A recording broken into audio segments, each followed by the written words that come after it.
I have heard perspectives all day.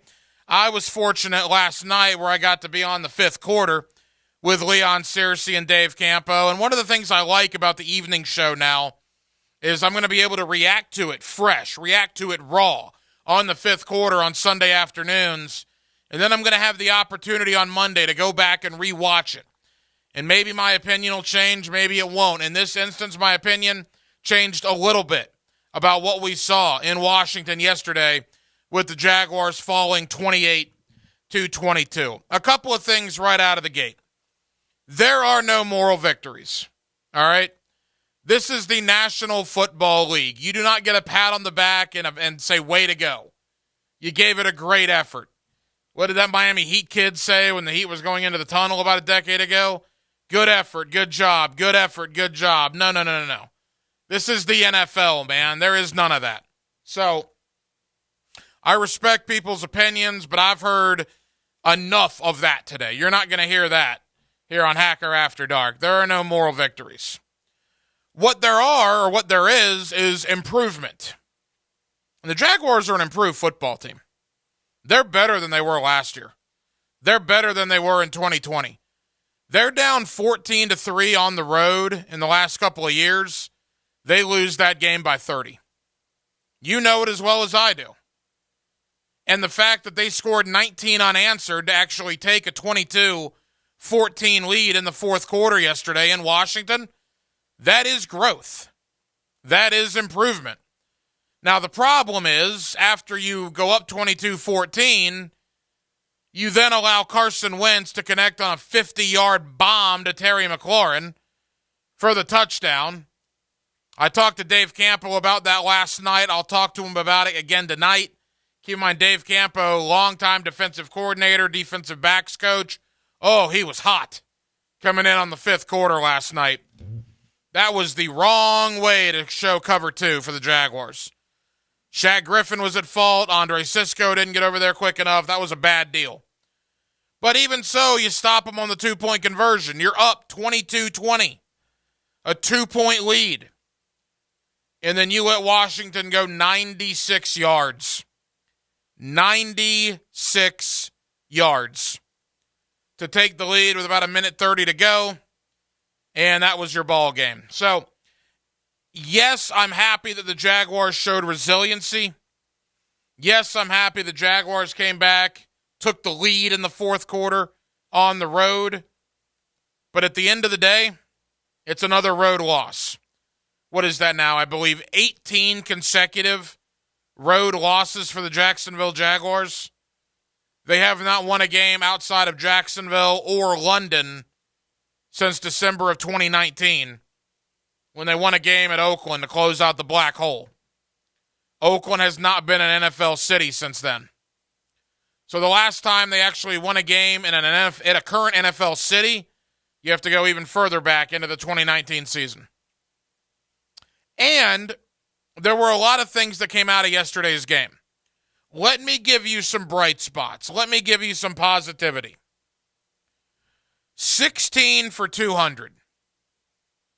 What does that mean? 16 for 200. 16 catches between Christian Kirk, Zay Jones, and Evan Ingram for 200 yards. Whew! That's production. I thought Christian Kirk wasn't a number one wide receiver. Who's Zay Jones? Why'd they go out and bring in Evan Ingram? I understand it's one game. But the three guys that I heard a lot of fans belly aching over, why are we paying this guy this much? Why are we bringing this guy in? Why aren't we making a, quote, bigger splash? They caught 16 passes in a game yesterday for 200 yards of offense. Christian Kirk, Zay Jones, Evan Ingram did their job. James Robinson, what a great story. What a great story.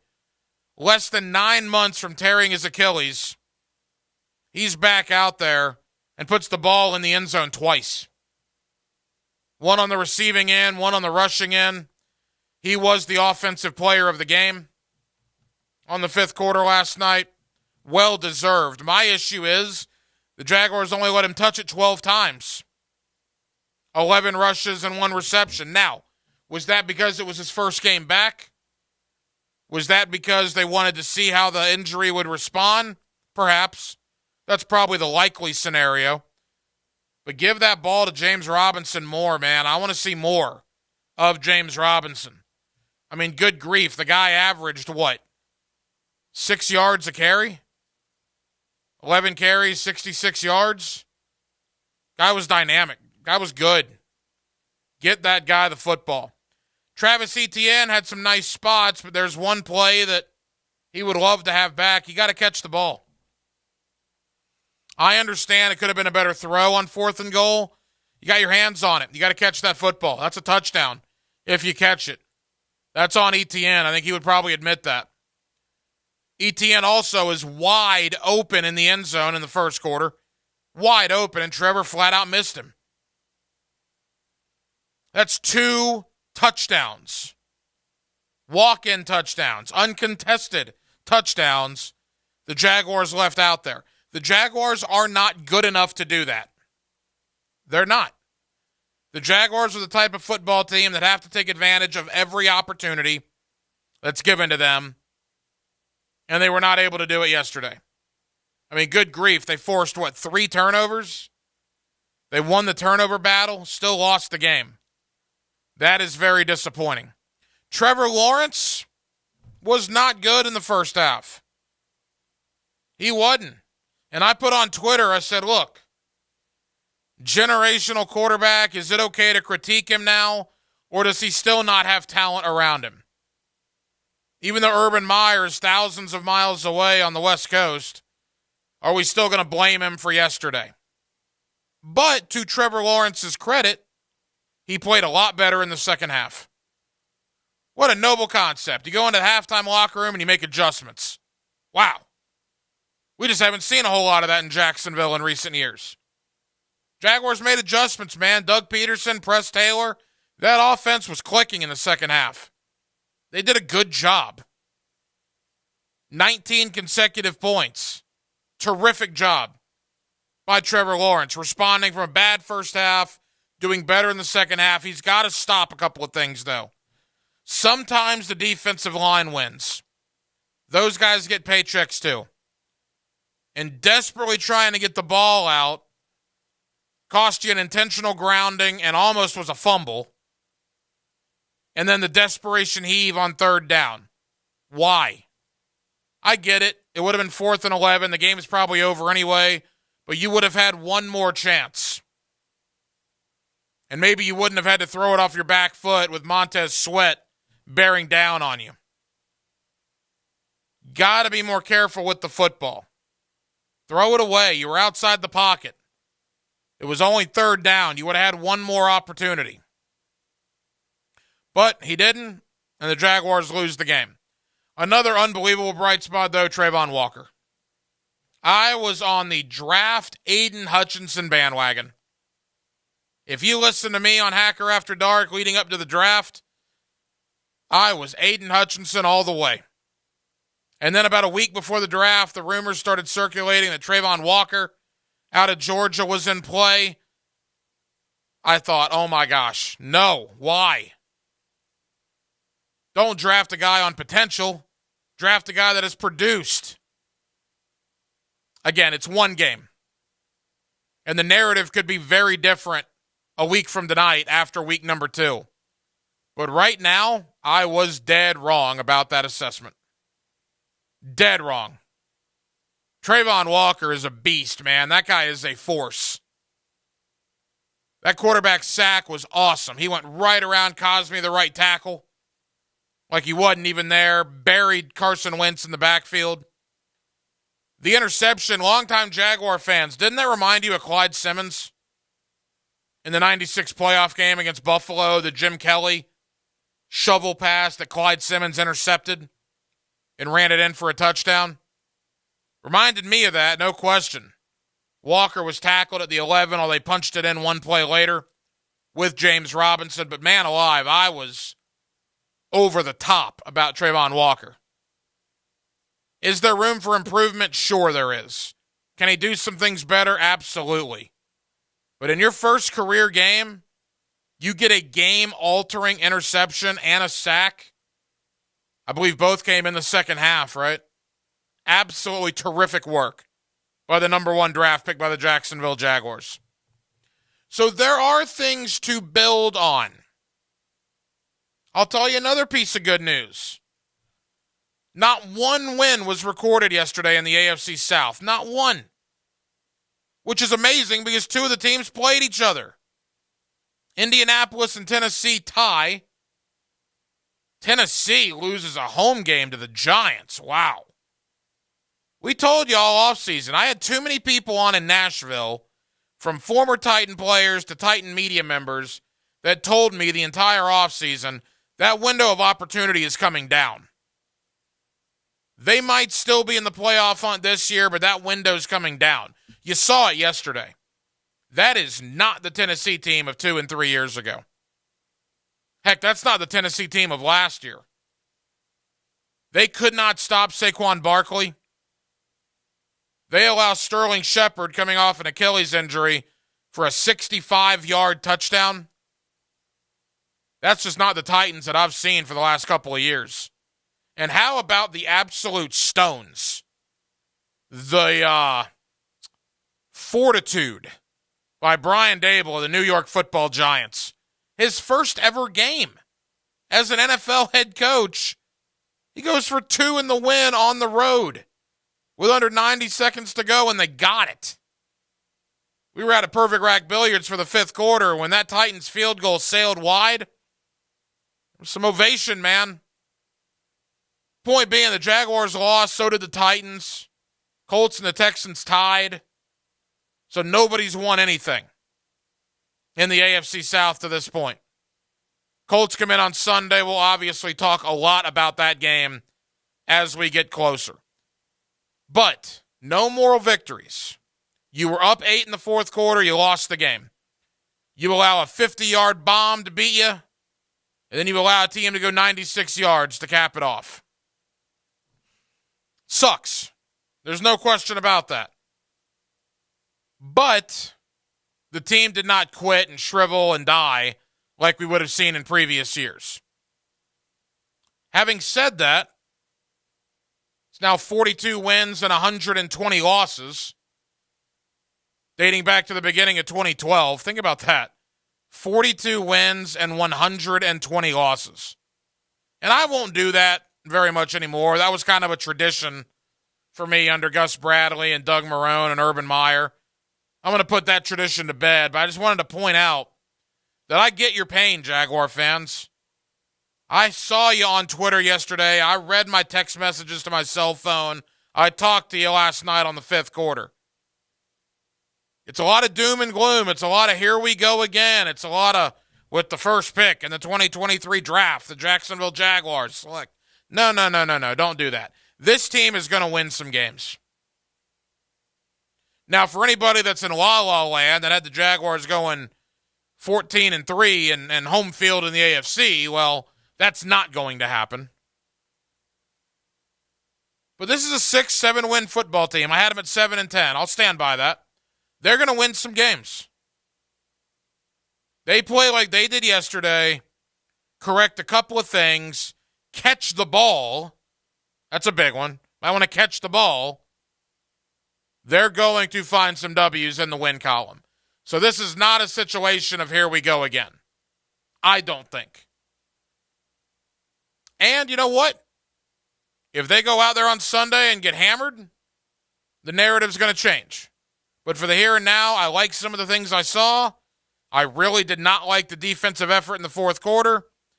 You lost a hard-fought game on the road. Nobody else in the division won. Fair enough. Week 2, Indianapolis. Here we go. 641-1010 is the phone number, Jacksonville, if you want to get involved in the program. Again, JP Shadrick, Jaguars.com and Jaguars Radio. He is less than 20 minutes away. They are underway. Monday Night Football in Seattle. The Broncos, the Seahawks. We will keep you updated. Seattle with the ball first. Russell Wilson got a pretty good ovation, it sounded like, as he took the field there in Seattle wearing a Bronco uniform. He is yet to run a play as Seattle with the ball first. Game just underway. We will keep you updated. Coming up next, more on the Jaguars, and we got to get to the Florida Gators. Yikes. That was bad. That was really, really bad on Saturday. We'll talk about it next. Hacker After Dark. It's a Monday night in Jacksonville, Florida, and we are glad you are with us. You'll hear Pete Prisco, senior NFL writer for CBS Sports, every Friday on The Frangie Show, brought to you by Showtime, Sports Cards and Collectibles. Here's Linda Beaver. Hey, school's in session, and here's today's lesson. We have hundreds of certified vehicles to choose from, starting as low as $89.99, and they come with a 7-year, 100,000-mile peace of mind warranty. That means it'll still be under warranty when you can drive. Plus, every purchase allows us to fund teachers' projects the entire school year. Your next assignment, get to Beaver Toyota in St. Augustine or Beaver Chevrolet in Jacksonville. Your deadline is September 30th. We're here to wow you and our teachers. Men, if you're struggling with erectile dysfunction or PE and frustrated taking pills that don't work, Prime Men's Medical Center offers breakthrough medical treatments that effectively treat your problem. 98% of patients experience immediate results during their first office visit. And for a limited time, your initial consultation and first treatment are completely free. Listen to a specialist in men's health. I'm Dr. Rubinski. The physicians at Prime Men's Medical Center offer the most advanced treatments that eliminate ED and PE. Now men are lasting 30, 60, 90 minutes or longer, regardless of age or medical history. Guys, to eliminate your frustration in the bedroom, call Prime Men's Medical Center now to take advantage of this exclusive limited-time offer. Your initial consultation and first treatment are totally free, and you'll see instant results right in the office. Call now, 904-664-8217. 904-664-8217. That's 904-664-8217. At ezCater, food for work is our thing. It's literally all we've done for 15 years. Whether you need to feed a meeting or the whole company, we're here to make sure the food is professionally delivered, on time, as ordered, and all within your budget. No wonder we get orders from 93% of Fortune 500 companies. Food for work is what we do, and no one knows it better. Order 24/7 from over 95,000 restaurants on ezCater.com. ezCater, food for work. That's our thing. Did you know that about 80% of new home buyers don't ever shop around for the best mortgage loans? What a huge mistake. Hey, it's Prosser here for my friends at Loan Pronto. Not all mortgages are created equal. People who use Loan Pronto save on average $3,500 just in closing costs. On top of that, they get a better rate, which saves them thousands more every year. Your banker or agent's go-to lender are fine people, but don't assume they're giving you the best deal. Call Loan Pronto for a quick second opinion or go to loanpronto.com. I bet you they cannot get you a better loan, a lower rate, without those annoying closing costs. And when rates drop, Loan Pronto will refinance you for free, no closing costs. Call now to get pre-approved in a matter of minutes. They can even hook you up with a high-performing real estate agent if you don't already have one. Call Loan Pronto, 904-999-1508. That's 904-999-1508, or go to loanpronto.com. Equal housing lender, NMLS 1661781, subject to lender approval. Not all loans apply. Hi, this is Dave Barker. Want to grow your hair back? IHRS, right here in Jacksonville, is the only hair transplant clinic in the Southeast to offer multi-unit hair grafting and the 45-minute PRP treatments. Grow your hair back. Call now for a free in-person evaluation. 904-777-IHRS, 904-777-4477, or visit hairforme.com. Attention sports fans, your favorite sportsbook, BetUS.com, is back for our 28th year of NFL action. With the industry's biggest sign-up bonus of up to 200%, BetUS offers our members the chance to cash in on all of your favorite leagues, including the NFL, NBA, MLB, and more. We've also got hundreds of new casino games, including the coolest European slots, and our live dealers are waiting for you at the tables. Sign up at BetUS.com or call 1-800-79-BETUS and get into the action. Don't forget to mention promo code RADIO. BetUS, where the game begins. Keeping your body healthy and active leads to a more vibrant life. A great place to do that is the First Coast YMCA. The Y is equipped with state-of-the-art cardio and strength equipment, plus group exercise studios where trainers host activities like yoga, Zumba, and cycling sessions. The full-court basketball gym and indoor 5-lane swimming pool are open year-round. The Kid Zone can keep an eye on your kids while you work on that dad bod. And it's all available with your family membership. Learn more at fcymca.org. People often think if they don't have symptoms, they shouldn't get tested for colon cancer. If you're 45 or older, it's time to get checked. Hicken here for the Borland Groover Foundation. The key to surviving colon cancer, early detection and prevention. Protect your end zone. If you're over 45, ask your doctor about a colonoscopy. 45 is the new 50. The Borland Groover Foundation is a nonprofit organization devoted to helping the community and save lives. Visit BorlandGrooverFoundation.com for more. The Women's Board of Wolfson Children's Hospital welcomes Bill Browder at the Times Union Center September 20th. For your chance to win tickets, text FORUM to the text line built by Lifetime Enclosures at 641-1010. This 1010XL 92.5 FM hour is powered by Anajar and Levine Accident Attorneys. Call 904-600-4000. That's 904-600-4000. Hacker After Dark on 1010XL. Yes, it is. Glad you're with us. Hacker After Dark on a Monday night. We have a touchdown. First touchdown, Monday Night Football 2022. You had Will Dissly. You're the winner of the grand prize. Not sure if that did anything for fantasy football purposes, but Geno Smith, that Smith to Dissly combination that's so legendary up in Seattle. 7-0 Seahawks. Boy, the Broncos completely and totally blew a coverage as that was about a 50-yard touchdown pass. So Seattle on the board first, up a touchdown. Russell Wilson about to take the field for the first time in a Denver Bronco uniform. We'll keep you updated. 641-1010 is the phone number. If you want to get involved, you are more than welcome to do so on a Monday night edition of Hacker After Dark. Your phone call is coming up in just a moment. Saturday night in Gainesville. Oh, boy. What a difference 7 days make. What is that, 168 little hours, basically?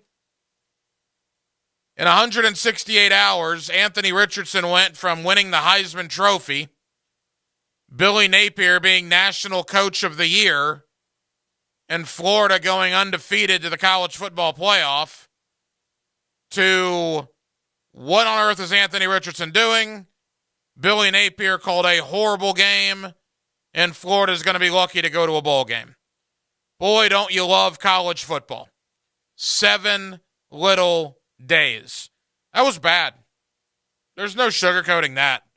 That offensive performance was dreadful in the second half.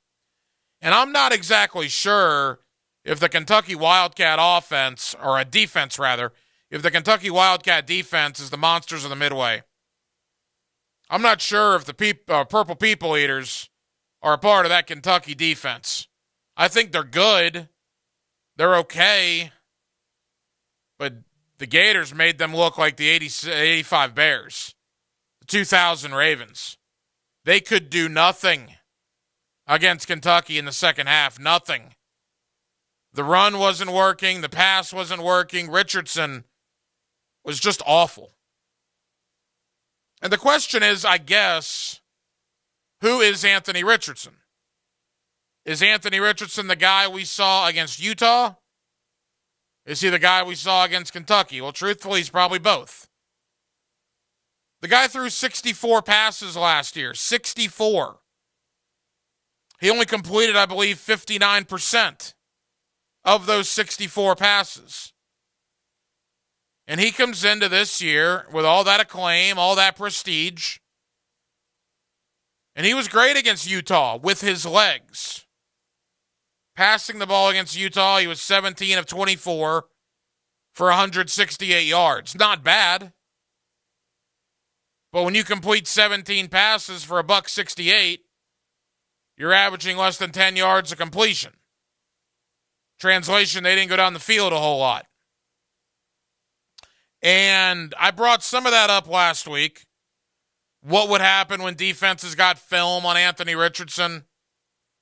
What would happen when Anthony Richardson struggled? How would he respond with such lacking experience? Oh, Hacker, don't say that. I'm revoking your Gator card, Hacker. You're not a Gator fan anymore. Shame on you. Your orange and blue goggles are revoked. All right, well, you can have them. Because Richardson was awful on Saturday. But he wasn't the only one. The offensive line got whipped. I thought Napier and the coaching staff coached a bad game, bad play calling. But this is who Florida is. This is why they were picked to finish 4th in the East by basically every preseason magazine. They're not picking against Florida to make you Gator fans upset. They're picking against Florida because Florida does not have a good enough roster. I always love it when people tell me, well, Florida's got a better roster than Kentucky. Oh, yeah? Do they? That's back-to-back beatings Kentucky's put on Florida. Back-to-back. 2021, 2022. Kentucky has a winning streak against the Florida Gators. Do not sit here and tell me that Florida has a better roster than Kentucky, because you're wrong if you believe that. I mean, that's wishful thinking, right? That's what Gator fans like to say and like to hear, but that's not reality. Reality is Kentucky is a better program right now on the football field than Florida is. And Gator fans don't like to hear that. I don't like to hear that. My memories of Kentucky growing up, first realizing what Gator football was probably in 90, Spurrier's first year, is that was an annual win. There was nothing to it. Occasionally, Doring would have to catch a touchdown like he did in 93. Occasionally, Jared Lorenzen would have to throw an awful interception. Occasionally, the play clock would have to expire, but the referees didn't call it so that DeMarcus Robinson could force the game into overtime, where Florida would ultimately win. But those were few and far between. By and large, there was a 30-year stretch where, as sure as the sun would rise, Florida would beat Kentucky. That time is over. Mark Stoops has done a terrific job with that Kentucky program, and they beat Florida to death in the second half on Saturday night. And if you still think Florida's got a better roster than Kentucky, well, I don't know what to tell you, because we watched two different games. So where does Florida go from here? Look, all is not lost. They're still 18th in the country. Anthony Richardson, when he's playing well, is very good. But Kentucky exposed some things, and don't think for 1 second that every team now that plays Florida is not going to try to follow Kentucky's blueprint in the second half. Rattle Richardson. He looked rattled, and he did not respond well. And look, the defense can only do so much. I thought the Gator defense, by and large, played pretty well. That's a first-round quarterback on their sideline, of Will Levis. Kentucky's offense did not beat Florida. What beat Florida is the horrific offense they played in the second half, giving their defense absolutely no help. Now, Florida's going to beat South Florida on Saturday because South Florida's terrible. 7:30 kick on the SEC Network. I like Florida in that game. I'm not breaking any news there. And then Florida goes to Knoxville, and that's not going to work out well. Who here, raise your hand. Not if you're driving. Raise it mentally, I guess. Want your hands at 10 and 2 if you're driving.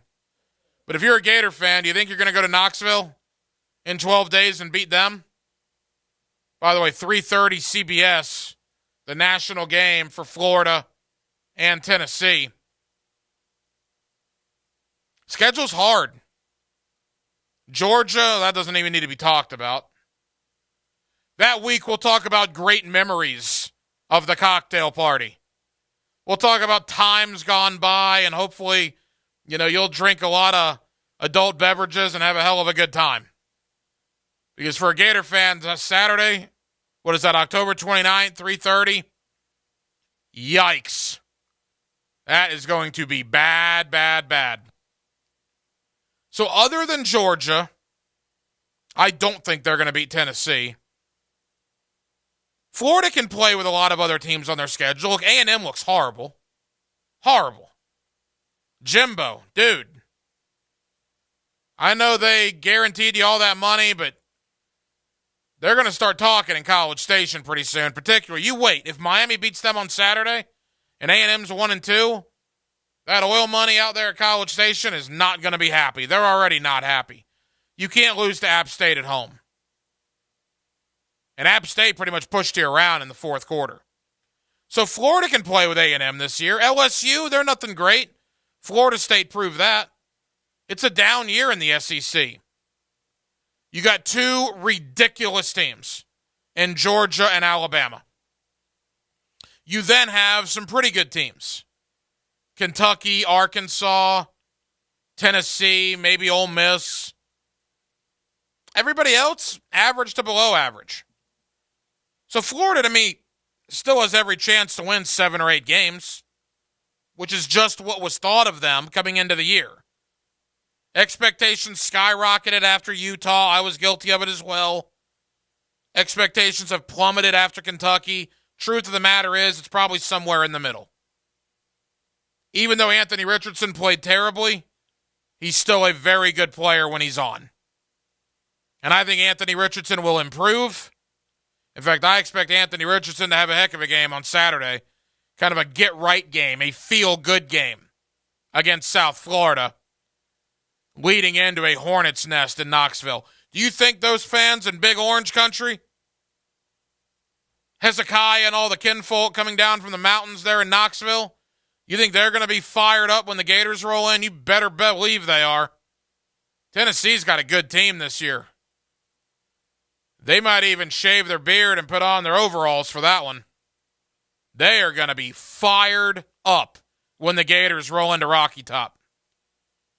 And I do not like that situation at all based on what I've seen out of Tennessee and what I've seen out of Florida. But first things first, get by South Florida and then worry about what lies ahead there in Knoxville. 641-1010 is the phone number. If you want to get involved, again, JP Shadrick, Jaguars Radio, Jaguars.com, less than 10 minutes away. Let's squeeze in a couple of calls. Want to get back into the Jacksonville Jaguars? Let's go to Arlington. Let's get Jerry in here on Hacker After Dark. Jerry, what do you got?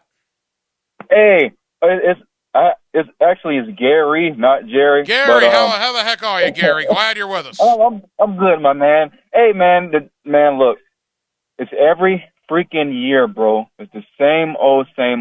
Our expectations is high. We got the new coach. We got the number 1 draft pick. And games that we are supposed to win, we blow it. It's just so ironic how I'm a hardcore Gator fan and we lose the same way that the Jaguars lost over a pick, a freaking interception. Gary, you had a rough week if you're a Jaguar and a Gator fan. Hey, we need Blake Bortles back, bro. Yeah, man. It's just we just need to get better as a unit. As a Jags fan, it's very depressing. It's every year. I'm about to freaking lose my mind, man. Oh, well, Gary, please don't do that. Appreciate you calling. No, we don't need Blake Bortles back, and you will not find a bigger Blake Bortles fan than me. Ask Matt Hayes, Joe Cowart, and Leon Searcy. There was a time where I had man love for Blake Bortles. Jaguars got the right guy at quarterback. I don't believe he's a generational quarterback. I wish people would stop bringing that up. I think he has the chance to be very good. Liked what I saw in the second half yesterday. Hope Trevor Lawrence can build off of that. And I know it's frustrating. It's very frustrating. Florida loses the fashion they did. The Jaguars lose in the fashion they did. It was not a lot of fun on the scoreboard if you're a Jagator, as they call him. The world's fiercest animal, right? It was a bad weekend. Let's get one more in here. Let's go to the north side. Get Boston in here on Hacker After Dark. Boston, what's going on, man? Are you there? Going once. Going twice. Gone. All right, 641-1010 is the phone number. Coming up next, JP Shadrick, Jaguars.com, Jaguars Radio. Let's take a look back on yesterday in Washington. What went right? What went wrong? More importantly, let's begin looking ahead. Big game. AFC South. No one won yesterday. Everybody's got a 0 in the win column. Colts are coming in. Colts haven't won a game here since 2014. We'll talk about it with JP Shadrick. That's next. Hacker After Dark on a Monday. 1010XL and 92.5 FM. There's something special about radio play-by-play. Always has been. In Jacksonville, your place for play-by-play is 1010XL. Life is short, and if we spend our time suffering with pain and it takes away our joy, that's not a very good way to live. He's right. It's hard to be happy when you're in constant pain. QC Kinetics patient Chad admits the chronic pain in his knee really robbed his quality of life. When I was going to the traditional doctor and getting the pain pills, my smile wasn't as big as it usually is. Going to my high school reunion on crutches, it was awful. But then Chad visited QC Kinetics. He experienced the real power behind natural regenerative treatments. Using healing properties from his own body, QC Kinetics was able to restore and repair damaged tissue, finally giving Chad lasting relief with no drugs, no surgery, and no downtime. And I'm feeling on top of the world because of QC Kinetics. Learn how advanced regenerative medicine can help your body heal itself at QC Kinetics. Call now for your free consultation. Call QC Kinetics, 904-274-5522. That's 904-274-5522. 904-274-5522. So I'm here with Danny Van Sickle, Director of the Electrical Training Alliance. Danny, tell me about your program. Hey, Rick, we're a 5-year electrical apprenticeship. Our students start out making over $30,000 a year and right now graduate making over $80,000 a year, including benefits. There is no tuition and no student debt. You just have to apply and get accepted. Did you say no tuition and no student debt? You heard that right, Rick. Once you're accepted into the program, your only costs are the books and the course fees, around $700 a year. Wow, that sounds like an amazing opportunity. How can I learn more? Just go to etajax.org and you can apply there. Hacker here with my friends at Xfinity with incredible news when it comes to internet. If you want it all like I do, there's a new way to save with Xfinity. Now get the Xfinity for 12 months with unlimited data and Wi-Fi equipment included, plus a free 4K streaming box and one line of unlimited mobile, all for just $75 a month with no annual contract required. That's the Xfinity 3-for-1 bundle. Switching to Xfinity has never been easier. It's risk-free, and you get the Wi-Fi power your family needs for a whole house full of connected devices. This is a limited-time offer. Restrictions apply. Requires paperless billing and auto-pay with a stored bank account. New fast internet customers only. Xfinity Mobile requires post-pay. Xfinity Internet. Go to Xfinity.com/3-for-1. Call 1-800-XFINITY or Jacksonville, do what I did and hop into an Xfinity store today. Hey, Matt Hayes here, and I took my car to Expert Automotive on Beach Boulevard. Check this out. They saved me more than 25% on my repair. Plus, they offer a free lifetime warranty on all repairs. Think about that. I never have to pay for that service again. Crazy good deal. Cleanest waiting room I've ever seen, unbelievable service techs, and their customer service is the best, period. They really don't sell greed, just what you need. Check out their amazing Google reviews and visit expertautojax.com. Expert Automotive on Beach and Peach. Go see them. Hello, Jacksonville. This is Greg McGarity, President and CEO of Gator Bowl Sports. The TaxSlayer Gator Bowl game and events have been a Jacksonville staple for more than 75 years. We support more than 4,200 local youth annually through Gator Bowl charities. Gator Bowl Sports is a perfect way for local companies and individuals to get involved. We'd love to meet with you and talk about how you can join our team. If you'd like to learn more, contact us at 798-1700. 798-1700. Hey everybody, Mike Dempsey here for Pella Windows and Doors. These intense summer storms are a good reminder to visit the Pella showroom on Phillips Highway. Check out Pella's new Hurricane Shield and Defender series. These amazing windows exceed all coastal requirements for storm protection. Seriously, they can withstand the impact of a 2x4 shot out of a cannon at 50 feet per second. You want quality, style, and protection? Visit PellaJax.com and the showroom on Phillips Highway right next to Tesla. That's Pella Windows and Doors. Hi, this is Dave Barker. Want to grow your hair back? IHRS, right here in Jacksonville, is the only hair transplant clinic in the Southeast to offer multi-unit hair grafting and the 45-minute PRP treatments. Grow your hair back. Call now for a free in-person evaluation. 904-777-IHRS. 904-777-4477 or visit hairforme.com. Hacker here. Y'all know I like food, and so I love the new Boteco Sports Bar and Grill on Belfort Road. Try some of your lunch and dinner favorites with a Brazilian flair and bring the whole family to Boteco, your neighborhood bar on Belfort Road. Time now for a medical recap. A health and wellness tip from Jaguars head team physician Dr. Kevin Kaplan. Rotator cuff tears are the most common overhead injuries I see. In order to avoid shoulder issues, make sure not to overload the front of the shoulder while also focusing on developing good scapular strength and maintaining flexibility in your lats. Proper hydration, nutrition, and supplementation are also crucial to joint and muscle health. Go Jag.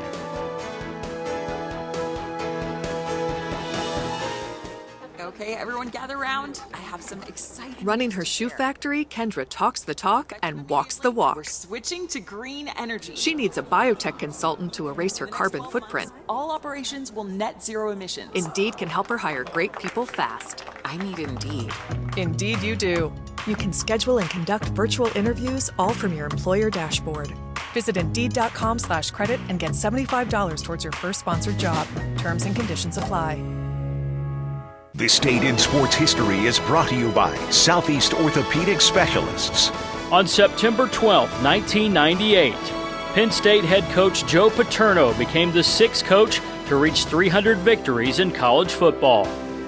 This 1010XL 92.5 FM hour is powered by Anajar and Levine Accident Attorneys. Call 904-600-4000. That's 904-600-4000.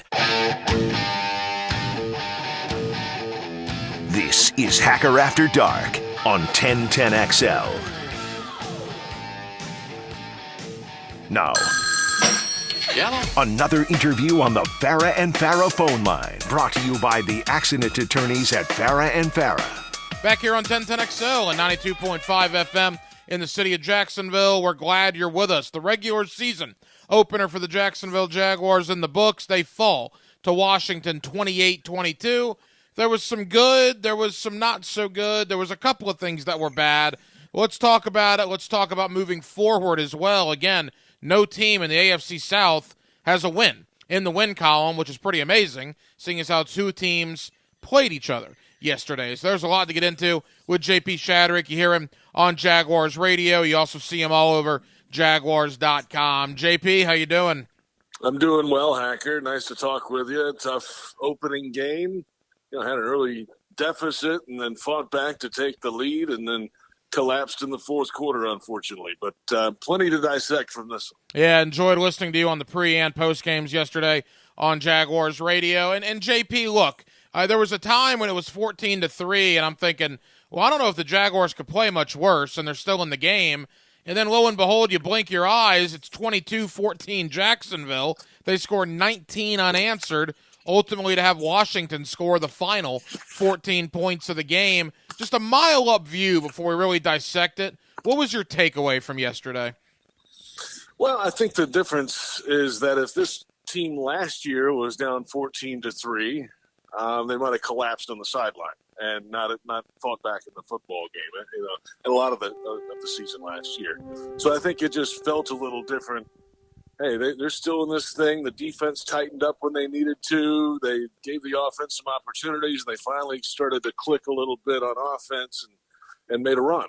But they just got to learn how to finish this thing out, too. So those plays on the back end in the last quarter, just can't have those in those key moments. And the red zone stuff really came back to bite them. But that's my biggest takeaway. A lot of people, the sky's falling. It's overreaction Monday. We get it. It's week one, right? But, hey, it's week one of 18 weeks, 17 games. And there's plenty to work on, but there's some good and some bad. And the sky's not falling. I think that's the biggest takeaway for me for this game. Well, I want to start with some positives, a little positivity, which is a change for me in years past. I'm growing, JP. I'm maturing as I'm getting older. And the number is 16 for 200 yards. And what is 16 for 200 yards?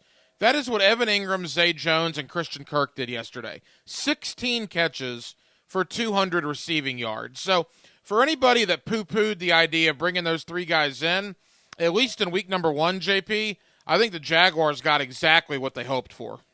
Oh, absolutely. I mean, Christian Kirk, he proved very quickly what he can be to this offense and to this quarterback. And, if you really need some yardage in a big spot, you find him. He's going to probably find his way open and then be able to run after catch and do all those things. It's his third best day in his career, at least in yardage, for Christian Kirk, by the way. He's only had two better days in his whole career. And they missed some things with him too. So, hey, there were 12 targets, only 6 catches. So they left some things out there. And Zay Jones has that ability, it looks like, at least to get down the field.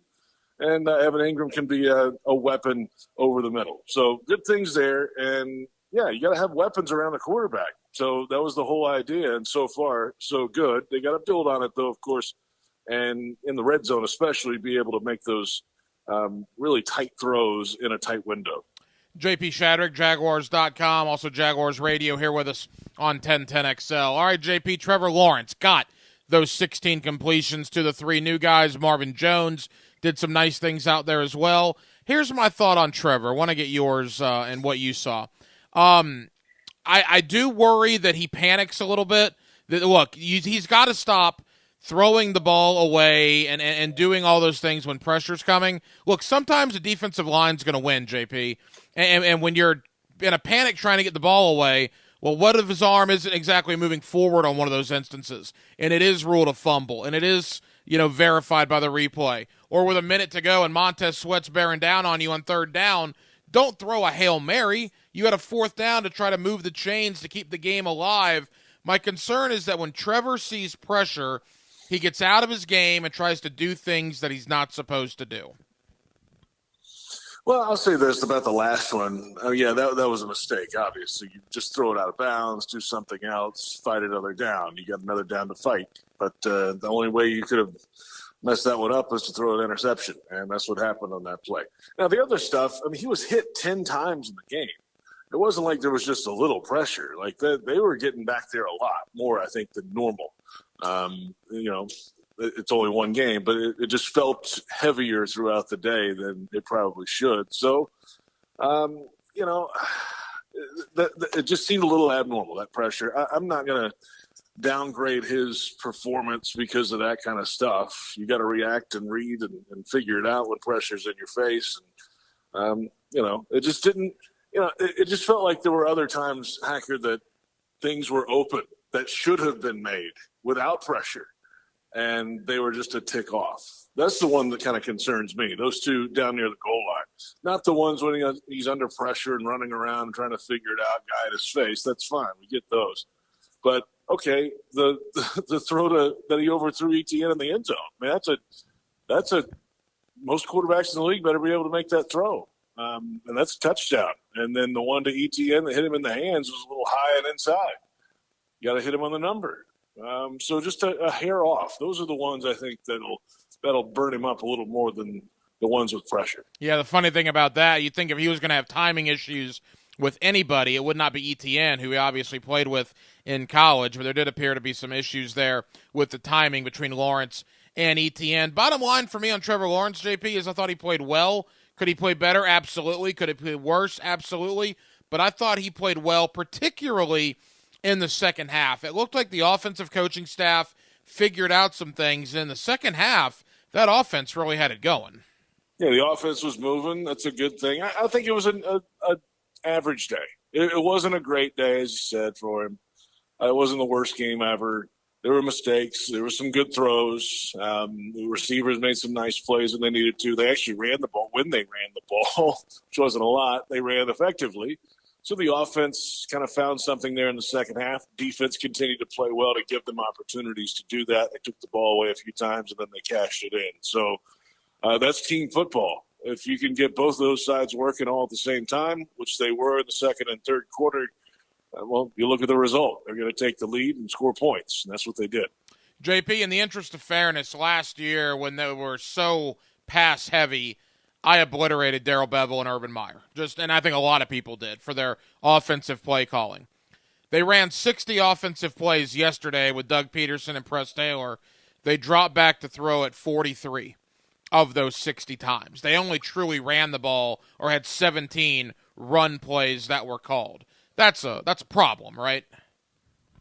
Oh, I mean, I'm curious to see what he says. His availability is Monday afternoon about that in hindsight, right? In hindsight, he'll always say, oh, yeah, we want to be balanced. We should have run more.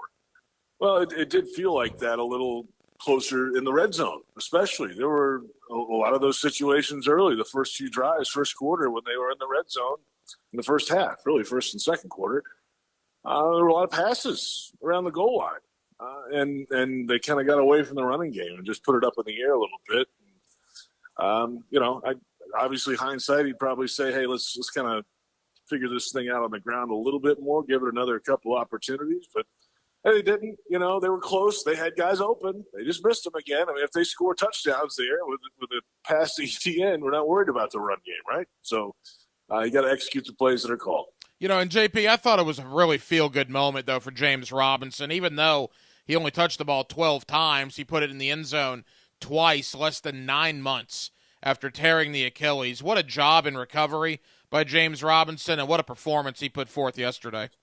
Yeah, I talked to him in the locker room on, Thursday, I guess, and he kind of recounted to me some of the rehab stories that he went through. And, sitting in a bed, he's got a cast on. All he's doing is watching TV, worried about how he's going to come back, if he's going to come back.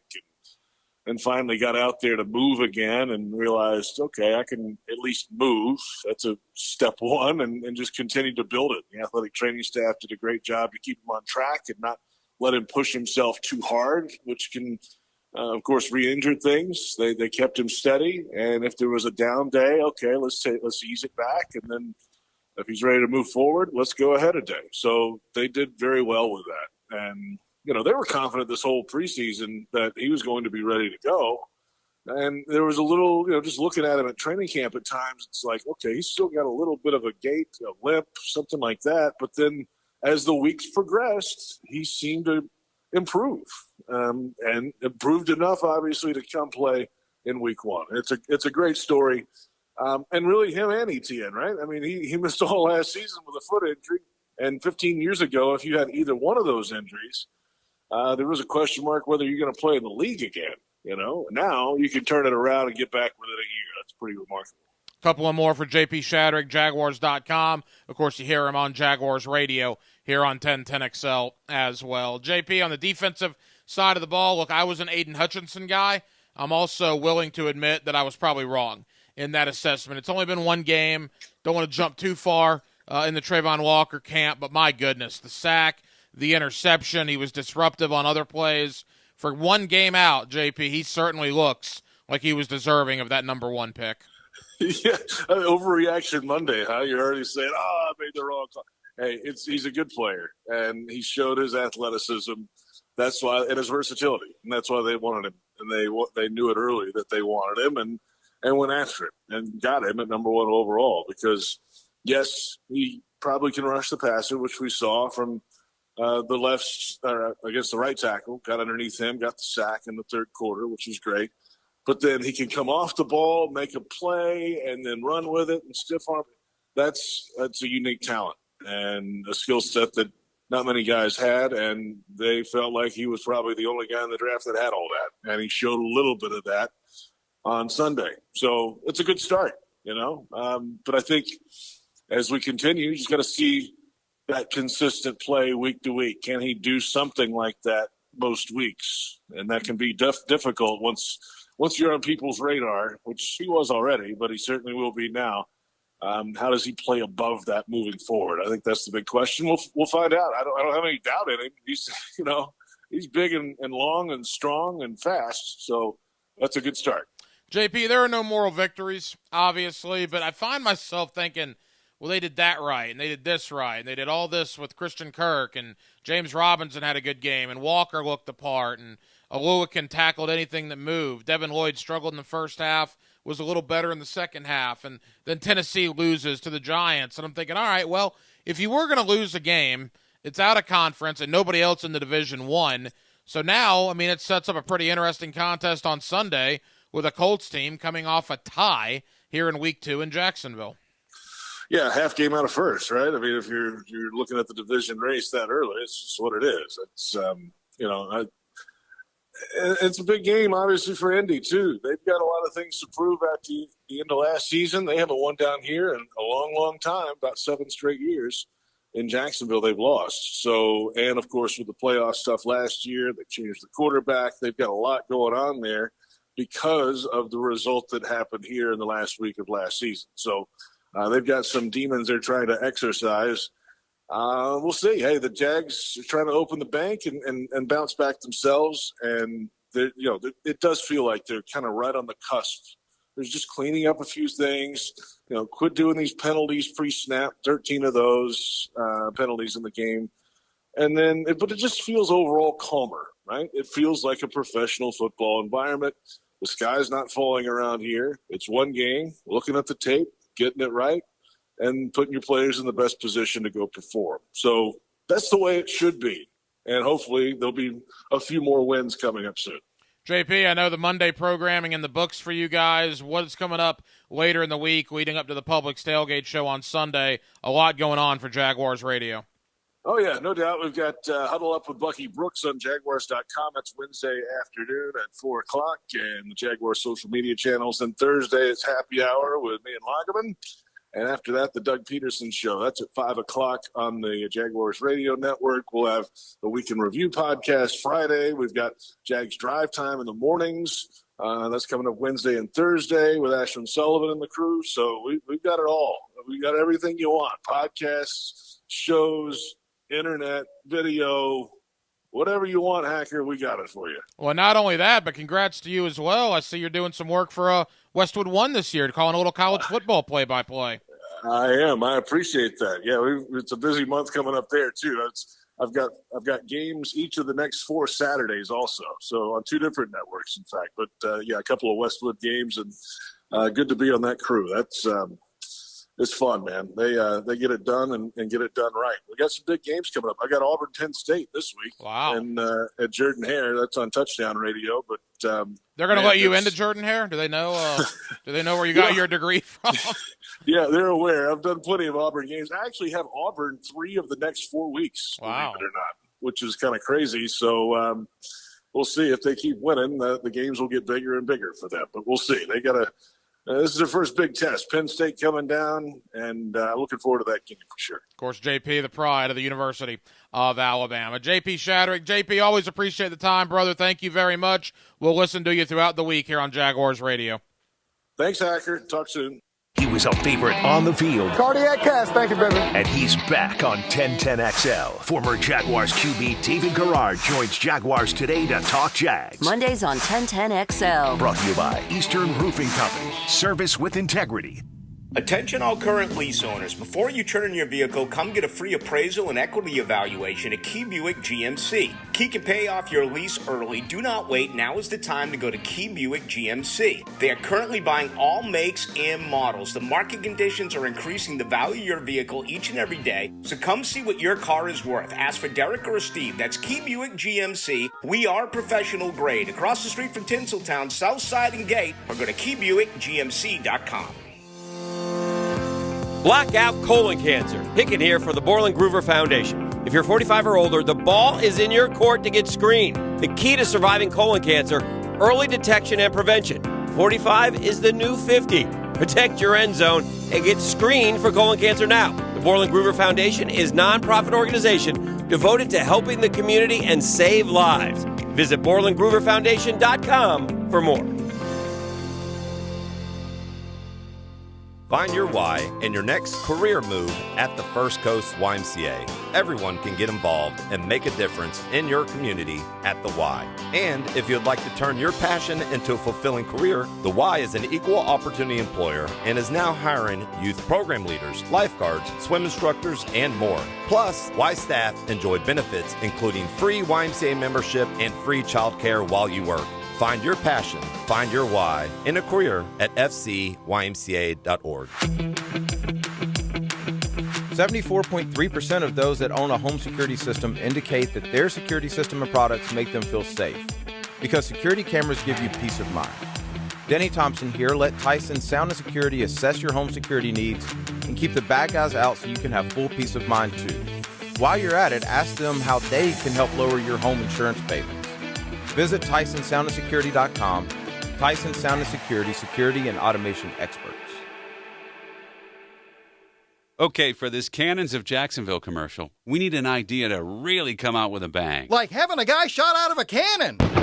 Nah, too messy. In fact, Cannons is known for all your towing needs. So like my car won't start. No. towing products. Cannons does custom welding fabrication and installation of trailer hitches, goosenecks, tow bars, truck racks. So you might say Cannons is my best shot at finding that inventory in stock? Boom! You said it. Visit cannonsofjax.com. Tom Casey here with Griffin Service. As I look around Jacksonville, I see plumbing that could be held together better by duct tape, electrical work that can double as a shock collar, and AC work I know costs an arm and a leg on your utility bill. Save $1 today, but it costs you $10 down the road.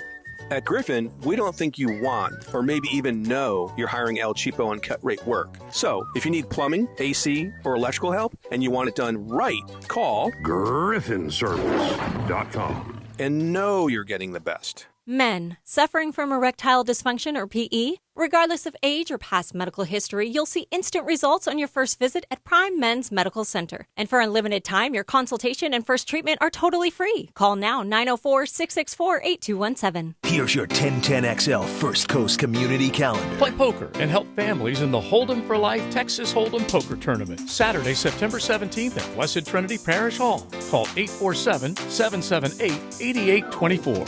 To register for Police Athletic League flag football, cheerleading, and boxing, go to jaxpalsports.org. The Amelia Island Charity Golf Tournament and Concert featuring Morgan Evans is Friday, October 21st. It benefits Folds of Honor, and you can sign up at foldsofhonoraigolfevent.org. The Hometown for Heroes Home Buyers Program helps you get your down payment and closing costs paid. Call to learn more. 574-7180. The Wounded Warrior Project provides what medicine and technology can't: community, counseling, and a second chance. Find ways to help at woundedwarriorproject.org. If you're involved in a community event and you'd like us to help spread the word, find out how at 1010XL.com. The easy way to upgrade your home is new paint from Coastal Painting Services. From exterior to interior, including color guidance and design ideas. Read their reviews, then talk to Chelsea or Joe at CoastalPaintingServicesLLC.com, like I did.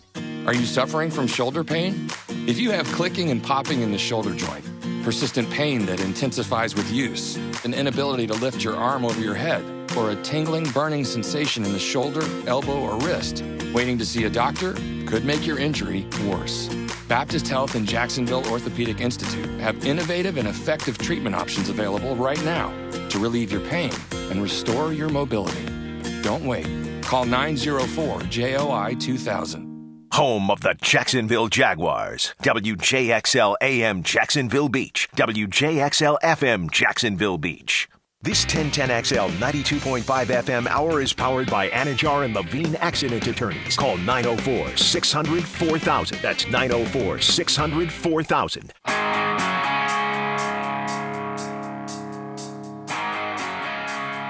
It's Hacker After Dark on 1010XL. Halftime on Hacker After Dark. 1 hour down, 1 hour to go. We're with you till 10 o'clock tonight.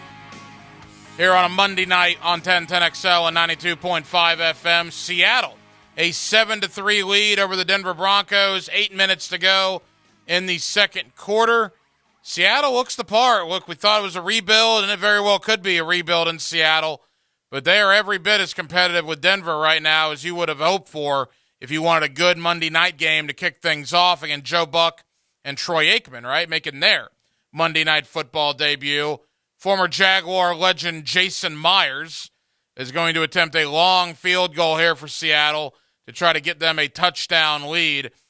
Actually, Jason Myers wasn't all that bad here. He had a couple of really bad moments, but all in all, Myers was pretty decent. He made that 59-yarder here to beat Miami. Myers is pure for Seattle, was at a 48-yarder roughly, so 10-3, the Seahawks lead midway through the second quarter. We are streaming on Hacker After Dark, as we always are, for your viewing pleasure. Go to YouTube, the 1010XL YouTube channel. Be sure and like and subscribe while you're there. You'll see Hacker After Dark there until 10 o'clock tonight. And as always on Twitter, at 1010XL on Twitter.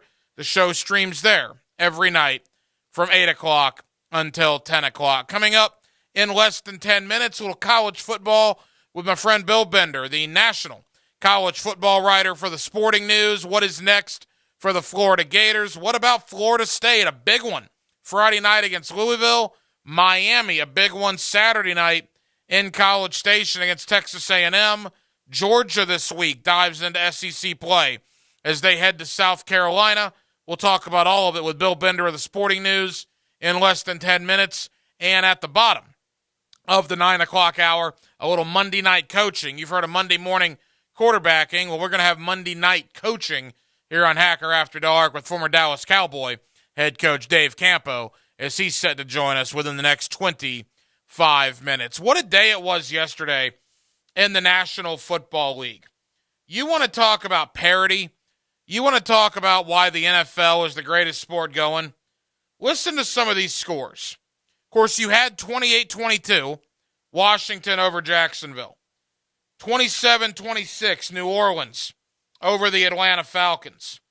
23-20 in overtime, Pittsburgh over Cincinnati. 38-35, Philadelphia beats Detroit. You had 26-24, Cleveland over Carolina. A 20-20 tie in Indianapolis and Houston. 21-20, the Giants go into Nashville and shock the Titans. 24-19, the Chargers over the Raiders. That's parity at its finest. That is the meaning of when they say one or two plays decides NFL games. That's the way it should be. And what's happened here in Jacksonville, really for a large majority of 13 of the last 14 years, is one or two plays have not decided things when you lose by 30. But yesterday, in a loss, again, no moral victories. It's still a loss. The Jaguars still have not won a game against an NFC opponent in years. They have not won a true road game in another NFL team stadium in years. But they were right there yesterday. They were right there in the thick of it, up 8 in the fourth quarter. So you take a little solace in that, I suppose. They also got some good luck, some good fortune with the Giants beating the Titans and with Indianapolis and Houston tying so that nobody in the division won. And I think yesterday is a clear indicator that the AFC South might be the worst division in football. It's certainly one of the two worst divisions in football. The other one, you would argue, top to bottom, might be the NFC East. But then you see the Giants beat the Titans and you see Washington beat Jacksonville, and that's two big legs up on the NFC East. Of course, the NFC East last night was turned upside down potentially with the Dak Prescott injury. Has to have surgery on his throwing hand. The speculation is if they're lucky, it'll be 6 to 8 weeks. Dallas looked bad last night, even with Dak Prescott in at quarterback. They could do nothing against that Tampa Bay Buccaneer defense. Now you got Cooper Rush, I guess. That's what you're going with if you're Dallas. Jerry Jones and the Dallas Cowboys, that's an issue too. Think about the backup quarterbacks in the NFC East. Washington has Carson Wentz and Taylor Heineke. The New York Giants, Daniel Jones, Tyrod Taylor. Philadelphia, Jalen Hurts, Gardner Minshew. Good backup quarterbacks, except in Dallas. Dak Prescott, who's missed a lot of games recently. You don't go out and you don't bring anybody in. You go with Cooper Rush. Well, all right. Now we'll see if Dallas can survive until Dak Prescott gets back. T.J. Watt's going to have a second and third opinion on his pectoral injury. He could be out for the year for the Steelers. The Eagles lost Derek Barnett yesterday. A lot of injuries around the NFL. Another good piece of news for the Jaguars. No real injury problems coming out of yesterday's game. They will be pretty healthy when the Indianapolis Colts roll in here on Sunday afternoon. To the world of college football, Bill Bender of the Sporting News. Let's talk Florida, Florida State, Miami, Georgia. Oh, by the way, Scott Frost fired at Nebraska yesterday. Whoa. A lot of college football talk. Bill Bender, Sporting News, next on Hacker After Dark. 1010XL brings the swamp to the First Coast. 10-5 touchdown Gator. Next up, USF. Kickoff at 7:30. Pre-game coverage starts at 4:30. On Jacksonville's home of Florida Gators football. 1010XL. Hey, Jacksonville, I'm sure by now you've seen our bright green GFL trucks and containers throughout the greater Jacksonville area. We are an industry leader in solid waste and would love the opportunity to earn your business. We are committed to customer service, reliability, and have unwavering focus on safety. Whether commercial or construction, let us haul your waste away. Call 904-760-5880 to get a quote today. GFL, green for life. Jacksonville Orthopedic Institute is the sports medicine leader in Northeast Florida. We're proud to be the official sports medicine provider for your hometown teams, including the Jaguars, Sharks, Axemen, Armada, and the Jumbo Shrimp. We have the most cutting-edge resources for sports medicine care, including Active Armor casting, Alter-G anti-gravity treadmills, and highly trained physicians and athletic trainers. JOI is truly where the pros go, and so should you. Are you getting hit hard with higher costs and higher interest rates? Is your credit card rate going up every month? Hey, it's Prosser here. How'd you like to wipe out those credit cards before the holidays? It's time to call Loan Pronto because your home equity can rescue you right now. Your home value is still way up, and there's a ton of cash that you can get now. Loan Pronto specializes in zero-cost cash-out home refis. You can get tens of thousands in as little as 2 weeks. Pay off all those credit cards, consolidate everything into one super low payment. People who do this usually cut around $800 from their monthly budget. And even if your home mortgage rate goes up a little, it's offset by your current credit card rate going to zero. And when rates come back down, Loan Pronto will refinance you again for free. So don't wait. Call Loan Pronto. Do it now, and you can even skip your next 2 house payments altogether. Call 904-999-1508. Call Loan Pronto at 999-1508. That's 999-1508. Equal housing lender, MLS 1661781, subject to lender approval. Hello, Jacksonville. This is Greg McGarity, President and CEO of Gator Bowl Sports. The TaxSlayer Gator Bowl game and events have been a Jacksonville staple for more than 75 years. We support more than 4,200 local youth annually through Gator Bowl charities. Gator Bowl Sports is a perfect way for local companies and individuals to get involved. We'd love to meet with you and talk about how you can join our team. If you'd like to learn more, contact us at 798-1700, 798-1700.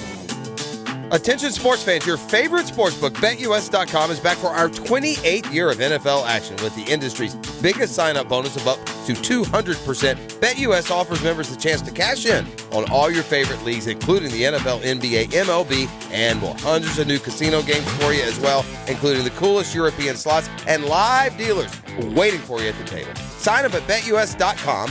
BetUS.com. Use the promo code 1010XL. BetUS, where the game begins. Protect your roof from hurricanes. Schedule a complimentary roof inspection with Universal Roof and Contracting. Get $250 off a roof repair and $500 off your roof replacement with a free warranty upgrade for first responders and veterans. Plus, no money down, no payments or interest for 1 year. This offer expires September 30th and restrictions apply. Universal Roof and Contracting.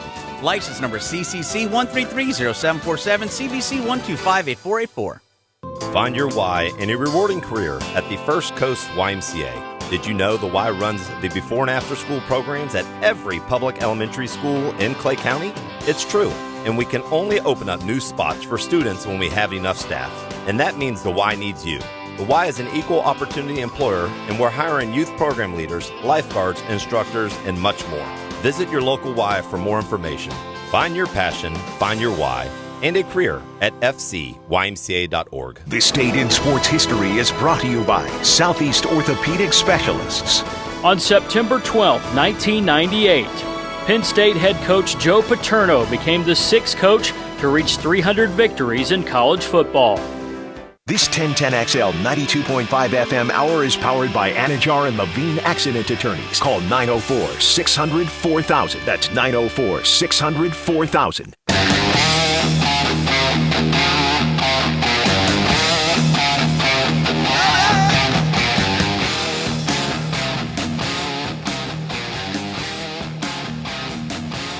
Hacker After Dark on 1010XL. Now, hello. Another great guest on the Farah and Farah phone line. Brought to you by the accident attorneys at Farah and Farah.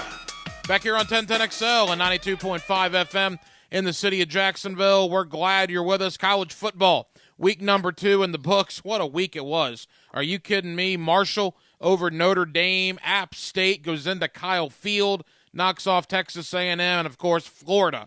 That offense was not good in the second half as they lose to the Kentucky Wildcats. Bill Bender of the Sporting News, always kind enough to join us here on 1010XL in Jacksonville. Bill, thank you for the time, man. How are you? Hey, I'm doing well. Thanks for having me on. Hey, Bill, always appreciate it. Let's start with Florida. Gator fans not happy. It's not so much the defense, Bill. I thought the defense was okay, but my gracious, from the play calling to Anthony Richardson's decision-making, that was bad at the Swamp on Saturday night.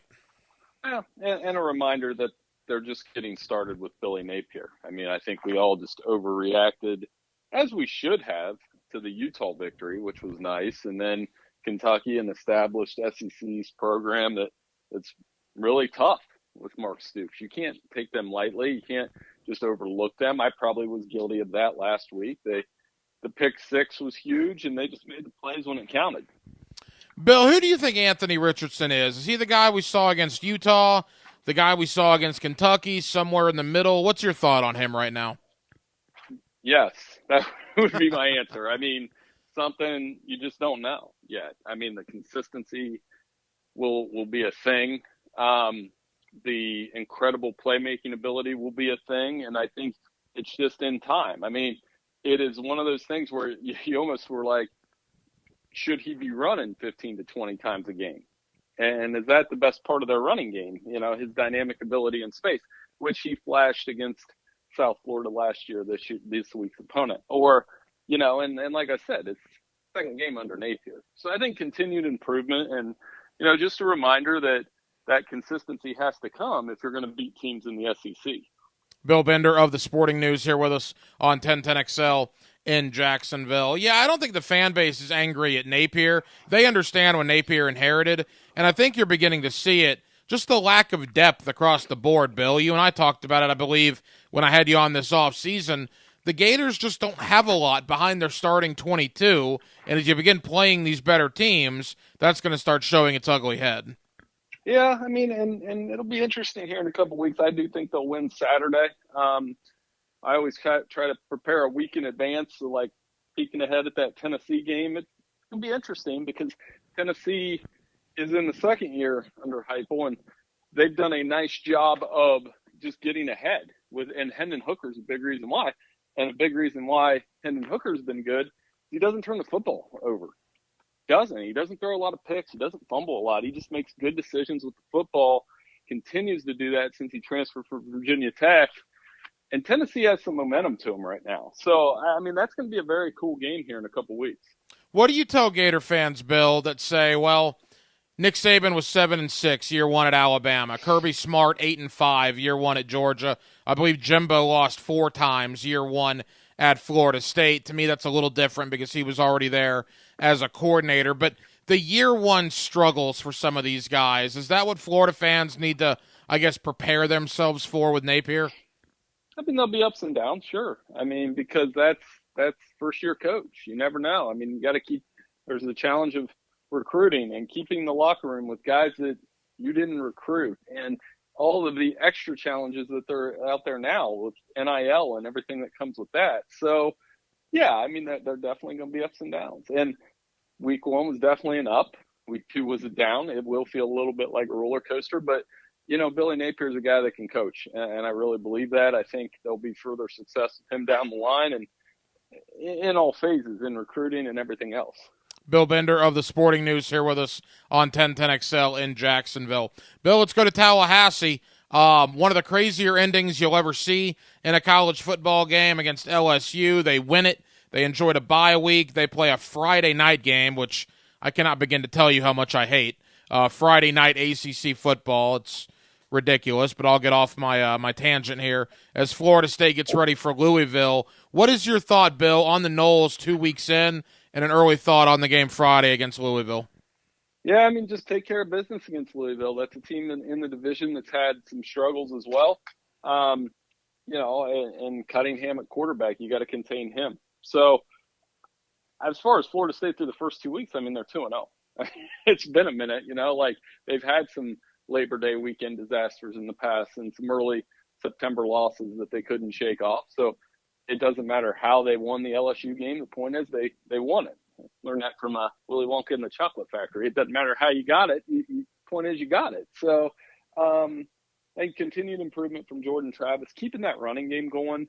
And, again, it'll be a roller coaster, much like it was against the LSU Tigers on Labor Day.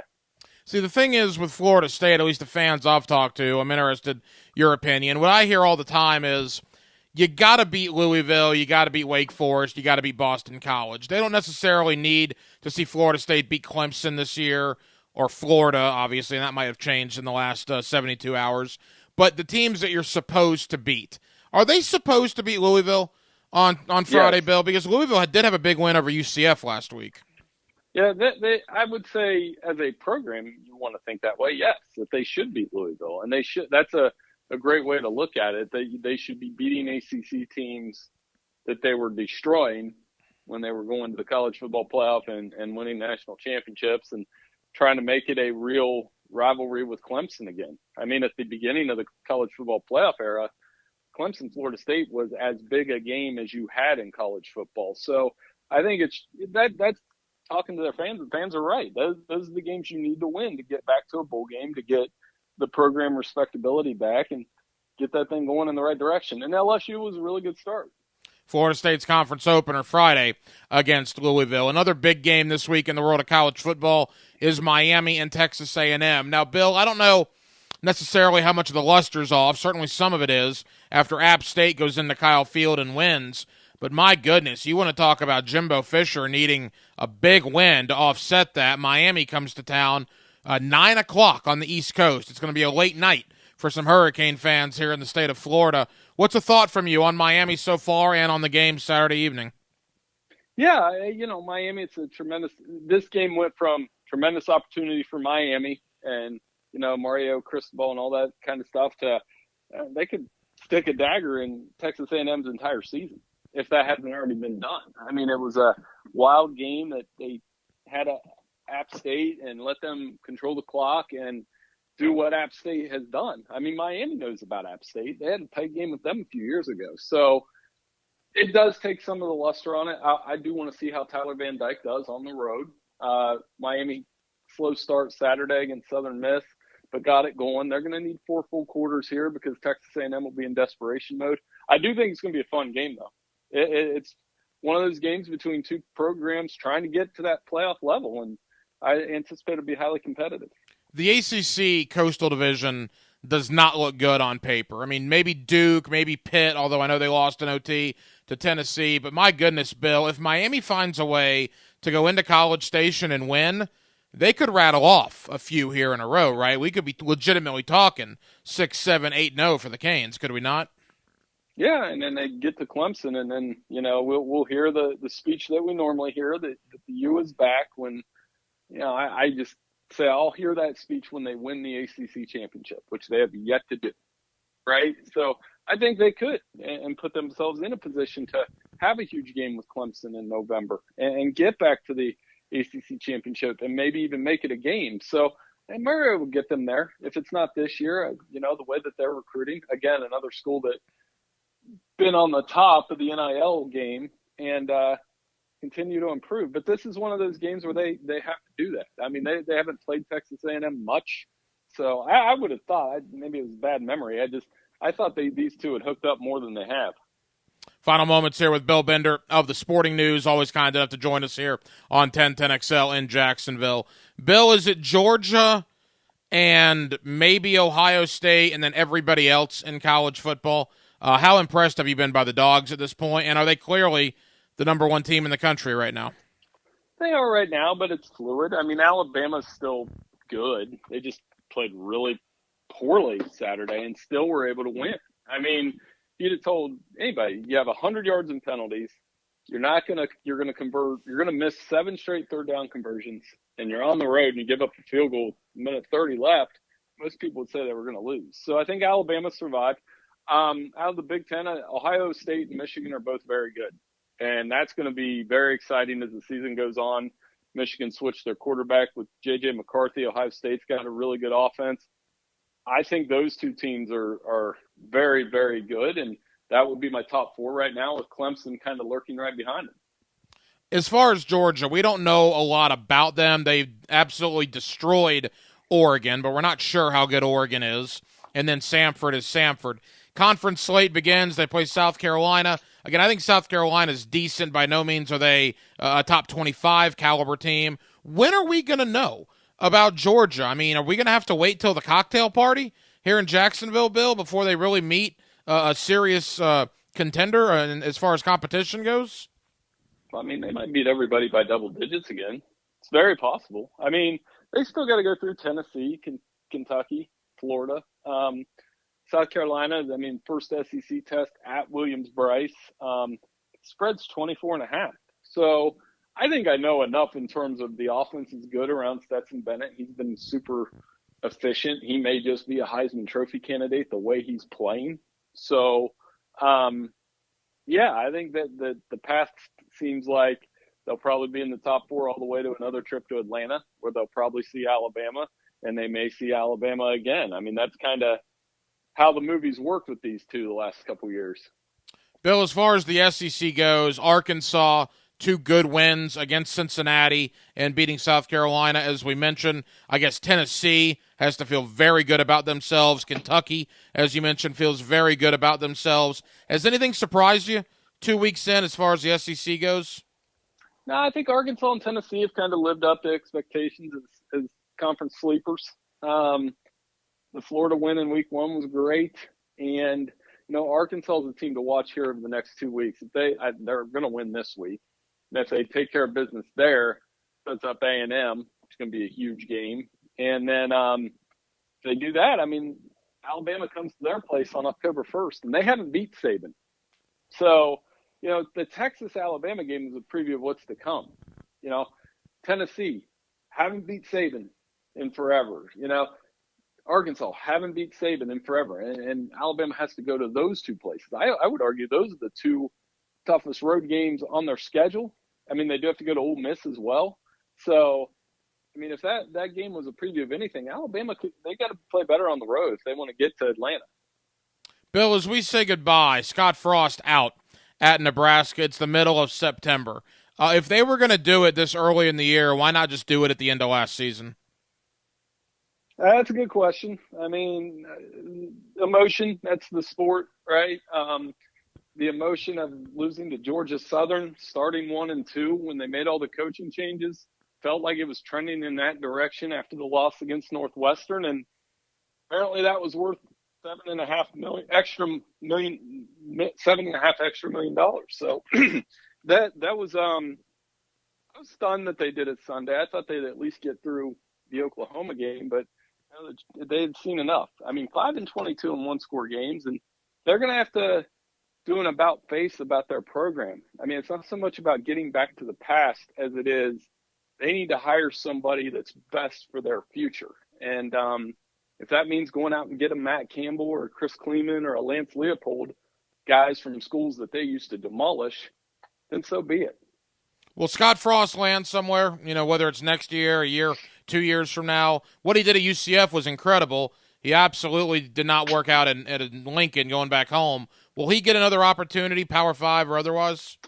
Yeah, for sure. I mean, they always do. And obviously, you know, they were already making jokes about the Nick Saban, you know, assistant or analyst or whatever. But, yeah, I mean, he was a great offensive coordinator at Oregon. He has an undefeated season under his belt at UCF. He'll coach again. I mean, and maybe he may do better without the pressure of winning at his alma mater. Maybe he's that kind of guy, and I think we'll see him down the road. And you never root for a guy to fail, but it'll be interesting to see how he does. Bill Bender of the Sporting News always talks college football with us here on 1010XL in Jacksonville. Bill, I know you're busy this time of year, man. Thank you very much for the time. Let's do it again around about a month or so from now. We'll see where Florida and Florida State are at that point, buddy. Thank you so much. Hey, no problem. Thanks for having me on. The best defense is a great defense. Make them earn everything. After the game, catch the Superior Fence and Rail Defensive Player of the Game. If it's moving, hit it. On 1010XL, Superior Fence and Rail, where quality matters. With the first pick in the 2022 draft, the Jacksonville Jaguars select Duck Duck Rooter, the best plumbing and septic company in Florida. Congratulations, Duck Duck Rooter. So tell us, how does it feel to be picked number one? Duck Duck Rooter Plumbing and Septic Services is excited to announce we're a proud partner of the Jacksonville Jaguars. When you need help tackling any type of plumbing or septic issue, call our team of first-round draft picks for the win. DuckDuckRooter.com. That's DuckDuckRooter.com. Into the Night with Rick Ballou will be live each and every Thursday from Mr. Chubby's Wings. Come join us from 6 to 8 on Thursdays for 2-for-1 pints and pitchers, $3 wines and wells, Mr. Chubby's Wings in Ponte Vedra. Golfers, tee it up this fall at Edwin Watts Golf Shops for big savings. Save up to $150 off on Ping G425 woods. Upgrade your gear with discounted Wilson stand and cart golf bags. And stock up on TaylorMade Distance Plus golf balls. Now 2 dozen for $35. Don't miss these items and more happening now at Edwin Watts Golf Shops and get a free custom fitting today. Edwin Watts Golf Shops, home of the 90-day satisfaction guarantee, or shop us online at worldwidegolfshops.com. Here's your 1010XL First Coast Community Calendar. Play poker and help families in the Hold'em for Life Texas Hold'em Poker Tournament. Saturday, September 17th at Blessed Trinity Parish Hall. Call 847-778-8824. To register for Police Athletic League flag football, cheerleading, and boxing, go to jaxpalsports.org. The Amelia Island Charity Golf Tournament and Concert featuring Morgan Evans is Friday, October 21st. It benefits Folds of Honor, and you can sign up at foldsofhonoraigolfevent.org. The Hometown for Heroes Home Buyers Program helps you get your down payment and closing costs paid. Call to learn more. 574-7180. The Wounded Warrior Project provides what medicine and technology can't: community, counseling, and a second chance. Find ways to help at woundedwarriorproject.org. If you're involved in a community event and you'd like us to help spread the word, find out how at 1010XL.com. Are you suffering from shoulder pain? If you have clicking and popping in the shoulder joint, persistent pain that intensifies with use, an inability to lift your arm over your head, or a tingling, burning sensation in the shoulder, elbow, or wrist, waiting to see a doctor could make your injury worse. Baptist Health and Jacksonville Orthopedic Institute have innovative and effective treatment options available right now to relieve your pain and restore your mobility. Don't wait. Call 904-JOI-2000. What defines a hero? Dedication, loyalty, courage. Every day at AMCO, we serve heroes. For over 60 years, we've repaired and maintained the most critical public service vehicles. From complex transmissions to simple brake jobs with flexible financing and the extra safety precautions we need. The heroes we serve don't all wear uniforms. They're people like you. At AMCO, we're proud to serve all of you. AA MCO. Money tight? We can finance almost anybody. Find the AMCO transmissions nearest you at amcojacksonville.com. Firefighters, paramedics, police officers. They take care of us, and at AMCO, we're proud to take care of them. For over 60 years, we've repaired and maintained the most critical public service vehicles. As an essential business, we work on every kind of car repair with flexible financing and extra safety precautions. Essential, reliable, trusted. That's the men and women who are there for us, and it's our honor to be there for them. AA MCO. Family owned and operated in Jacksonville, Orange Park, St. Augustine, and St. Mary's, Georgia. AMCO Transmissions and Total Car Care.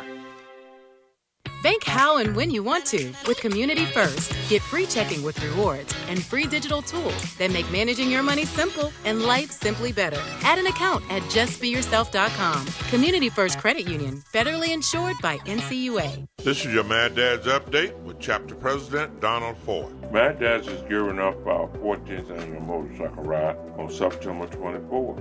The ride is in support of victims that have died in a violent crime. The ride will begin at Harley-Davidson at I-95 in Bay Meadows, zigzags through the city where murders and shootings have occurred. It will end at Edgewood and London. We will go through Arlington to the east side, north side, Paxton, west side, Lackawanna, and end at Edgewood and London. There will be a celebration at the end of the ride for families who have had a loved one die from a violent nature. The ride will begin at 11 a.m. We're asking everyone to stand out and give us a shout-out. Hit me on Facebook and tell me what you think. For information about Mad Dad, go to Mad Dad Jacksonville Chapter Facebook or matt-jacksonville.com. Hacker here. Come hang out for Hacker After Dark at Buteco Sports Bar and Grill on Belfort Road, Monday the 19th from 8 to 10. We'll watch some Monday Night Football, try some Brazilian bar food, and have a great time at Buteco on Belfort Road. This 1010XL 92.5 FM hour is powered by Anajar and Levine Accident Attorneys. Call 904-600-4000. That's 904-600-4000. Now, Campo's Coaching Corner on Hacker After Dark.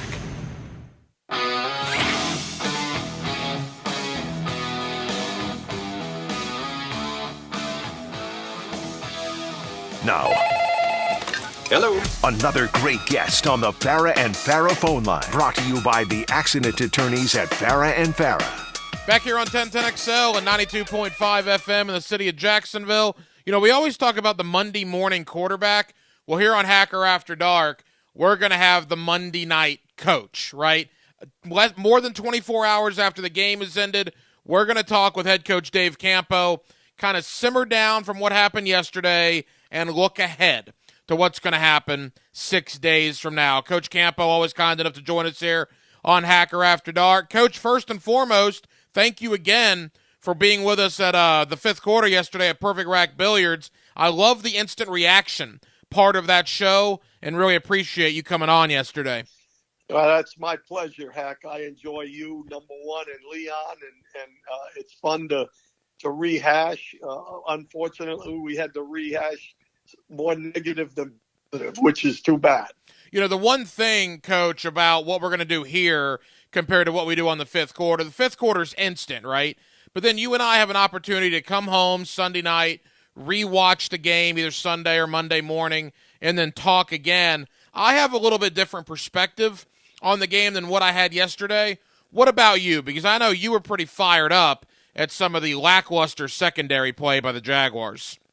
Well, first of all, again, the initial reaction is disappointment. So you come in with, a little bit more negative than probably positive. But, the thing that strikes me is that you never know what's going to make the difference in the ball game. It's the little things that make the difference. And, when there's something negative happens, there's usually somebody that made a mistake or, whatever. But the positive part of the whole thing after watching it was that the resilience of the ball club, they came back in the second half. They made adjustments at halftime.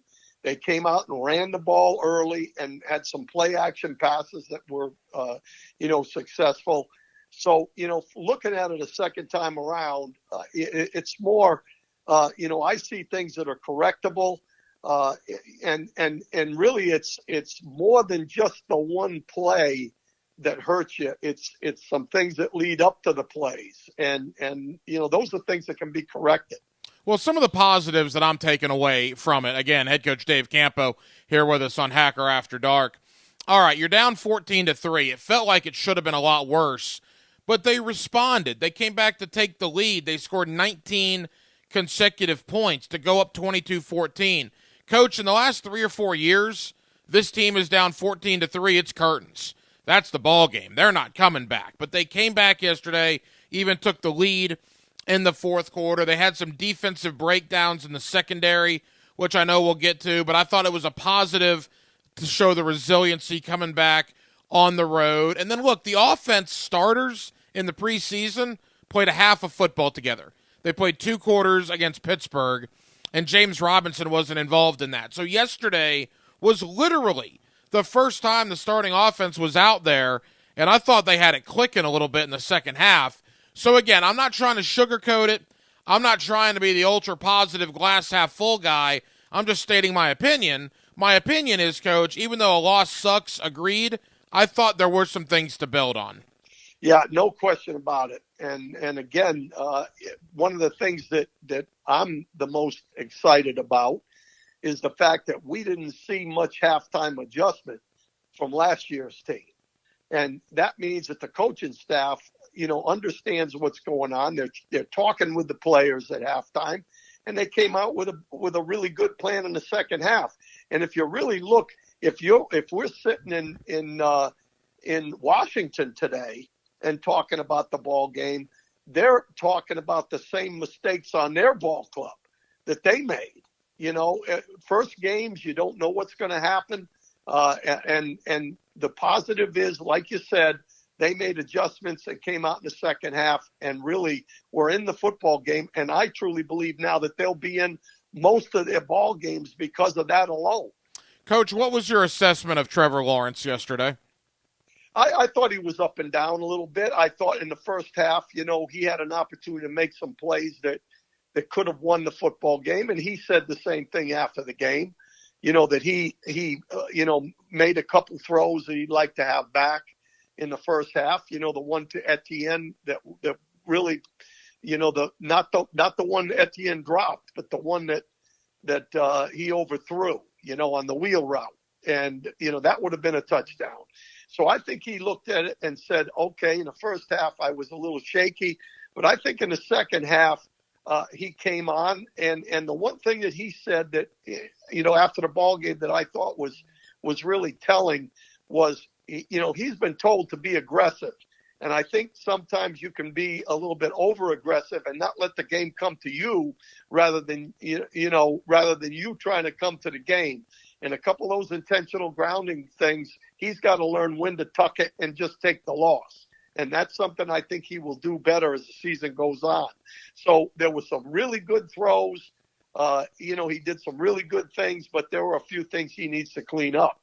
Former head coach of the Dallas Cowboys, Dave Campo, here with us on 1010XL in Jacksonville. Coach, when you were the head coach of Dallas, heck, as recently as, 6-7 years ago, a torn Achilles meant a year plus, maybe the career for some guys. James Robinson, in less than 9 months after tearing his Achilles, came back and put it in the end zone twice yesterday for the Jacksonville Jaguars. I think they need to give him the ball more. Only 11 carries, Coach. Maybe some of that had to do with it being the first game back from the Achilles, but I was unbelievably impressed by James Robinson. What were your thoughts? Same thing. The guy is, first of all, he's a young guy, but, he had to do a tremendous job in his rehab, along with their training staff over there, their doctors and trainers, because both he and Etienne, both of those could have gone in a different direction. And I think, there's no question that he was probably on a little bit of a pitch count. But when they came out in the second half, they gave him the ball and he made really some really good runs. He's a real good one-cut runner. He goes north and south, and I think he'll get the ball more. I think that they have a great opportunity, as we said last night, to be in a thunder and lightning situation with he and Etienne. But in order to do that, you got to thunder first, and then the lightning comes out. And to me, that's what's going to happen in the future.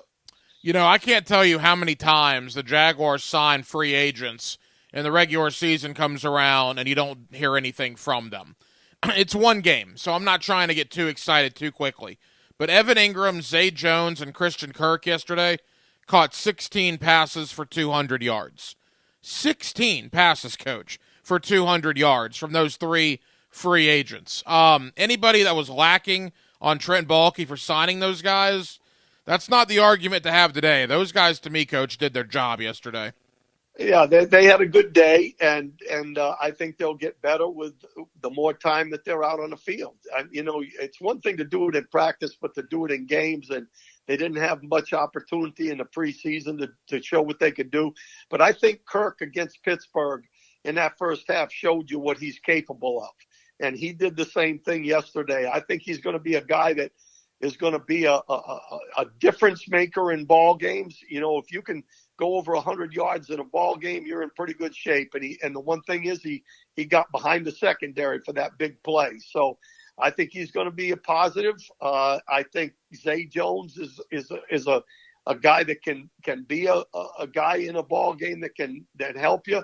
And Marvin Jones still now, he's a guy that is one that they can count on. And so, I'm happy with them. I think they'll get better as they go along as well. Coach, you concerned about the offensive line after yesterday, after rewatching the game? You know what? There was a little bit of pressure, especially in the first half. And, Barch got beat on the one situation, one of the sacks. And so, I think that there's some improvement has to be made. Walker Little, when he came in, I think struggled a little bit, and Juwan had cramps, so I thought he did okay. Cam Robinson was a little inconsistent, so I'm a little concerned. I think that they have to play a little bit better, but I know one thing for sure: when they protect, this quarterback can execute. When they don't, this quarterback has to learn when to get rid of the ball, when to go down, and it's a combination of both. I thought they did excellent in the running game, though, when they had the opportunity. 6 yards of carry, that's due to the backs, but it's also due to the blocking schemes up front. Coach, as we begin to wrap up with Dave Campo here, quickly on the defense, Travon Walker for his first game, what were your thoughts? First of all, I think he's going to be really an outstanding player. But, he made a comment after the game where he said that, some mental errors. And I think he did have a couple of those that he'll get better at. On the play before the long one to number 17. Yeah, Terry McLaurin. The play before that, if you remember, they hit the tight end on a deep corner route for about 25 yards. And on that play, it was 3rd and 8, and they ran a zone pressure, and he came under, and I don't know if he came under by mistake, but Key didn't wrap around him. Key stayed inside of him, and he got knocked off.